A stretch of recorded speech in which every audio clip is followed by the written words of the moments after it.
Carl Keating, one of the foremost Catholic lay scholars, wrote a book as a challenge to Protestants. The book is titled Catholicism and Fundamentalism, and I quote from page 38.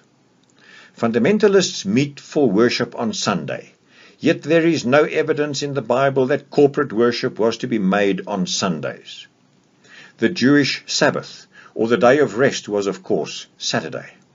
It was the Catholic Church that decided Sunday should be the day of worship for Christians in honor of the resurrection. So my friend, this Catholic author, is reasoning with Protestants. He says that if you want to go by the Bible, you should keep the Sabbath of the Bible, the seventh day. If you don't want to go by the Bible, you should go back to the Catholic Church, who freely claims the authority to change God's law as it sees fit. It is a powerful argument used by a prominent Catholic scholar as late as 1988. And my friend, the issue is much more than a matter of one day versus another. The issue is, what is your guide? Is the Bible your guide, or is tradition your guide?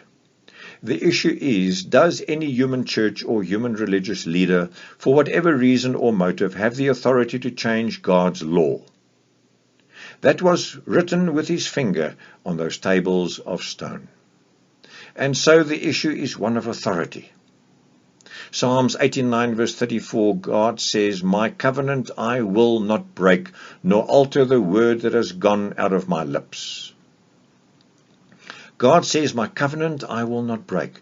The word I spoke on Mount Sinai and wrote with my own finger, I will not change. It's a matter of authority. The issue is a matter of who is your master. Is your master Jesus or the leaders of the church? What is the foundation of your faith, my friend?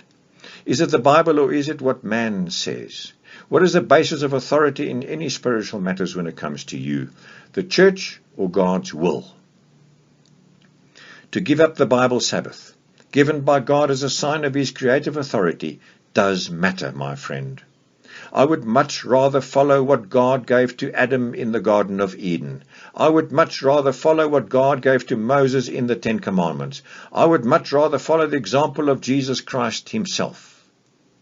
What about you, my friend? God says the Sabbath is a great sign. It's a sign of our loyalty to Christ. It is a sign we believe he created our world. It is a sign that we want to follow all of his word. That's why in the last days of earth's history, in Revelation 14 verse 12, God's word says, "Here is the patience of the saints. Here are those who keep the commandments of God in the faith of Jesus." In the last days of earth's history, God will have a group of people who love Jesus. They love him so much that they will obey him. It's more than a matter of days. In the Garden of Eden, Satan said to Eve, "What difference does a tree make? All trees are alike." And Eve lost Eden because she bought that lie. And many Christians today are buying into a deception. People say, "What difference does a day make? All days are alike." With God, all days are not alike. A specific day was blessed by God, the seventh day. A specific day was sanctioned and by God, set aside, sanctified, the seventh day. And God rested only on one specific sanctified day, that is the Sabbath. The issues we are dealing with are issues of authority. They are issues of obedience.